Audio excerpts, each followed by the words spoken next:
Après la lourde défaite 5-0 face au Maroc, marquée par l'expulsion de Abdoulatif Goumey à la 26e minute, le MENA devait rapidement tourner la page et se concentrer sur son deuxième match de la trêve internationale face à la Tanzanie. Mais avant même de fouler la pelouse du Hammam Stadium de Zanzibar, les Nigériens ont dû affronter un long voyage de plus de 18 heures, 2 heures d'attente à l'aéroport et même un imprévu de dernière minute. L'interdiction de s'entraîner sur le terrain principal en contradiction avec les règles de la FIFA et de la CAF. Face au Maroc, demi-finaliste de la Coupe du Monde 2022 et solide leader du groupe E, le MENA n'a pas obtenu la distance.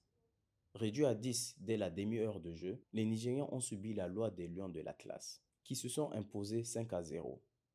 Un revers dur, mais qui a servi de leçon avant le déplacement en Tanzanie. Cap ensuite sur la Tanzanie. Un voyage éreintant et semé d'embûches, perçu comme une tentative de déstabilisation. Et comme si cela ne suffisait pas, un autre coup dur est venu frapper la sélection. Le sélectionneur Badou Zaki a été victime d'un malaise à l'aéroport au moment du départ. Resté au Maroc pour être pris en charge, il n'a pas pu accompagner son équipe en Tanzanie.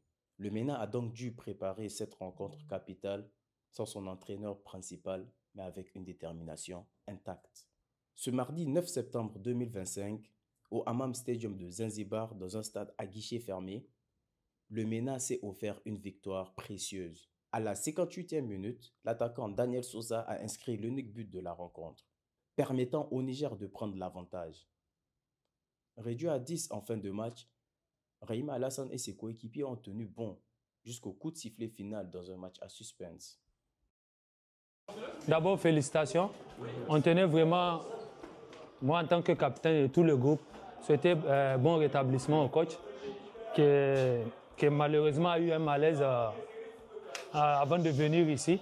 Donc, j'espère qu'il sera fier de nous et du résultat qu'on a pu faire. On a démontré qu'on peut tomber et se relever. Le match du Maroc, on a appris de nos erreurs, malgré qu'on était à 10. Aujourd'hui aussi, ça s'est répété, mais on a vraiment appris de nos erreurs.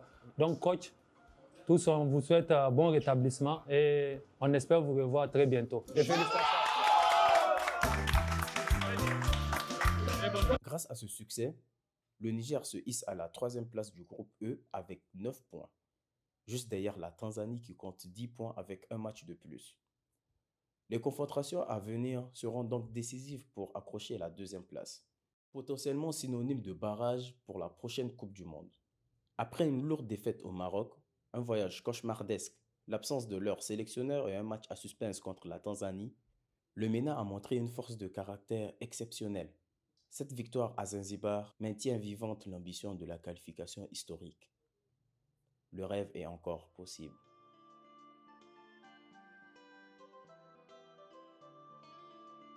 Pour ne rien rater sur l'actualité du football nigérien, c'est toujours sur Inspa TV.